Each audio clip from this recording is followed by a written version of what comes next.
Nga puri na ba yung ikahanin?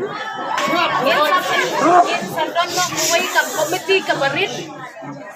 Ka interim committee ka bangin nano mado hakaba ipain inventary mangi ki MLA bat kinongdi hangni inya syong no ihapet ya kata kabil ka papuntre ka KCDC dang hakadehi hadin bangyong inwan sa di iyo kajigtip adan kata kabil dingin ya syong lang ngin ya pet lang kajing mu jongi kadai wan ban ben yang kinongren ana ni kajing mu jongi bangigin bok kitbiang pagkakamay kakaji jokhi nang ni syakmat kanang kiw ilat Lada don jing one are 13, one sa secretariat, niya keren bat fishing daw.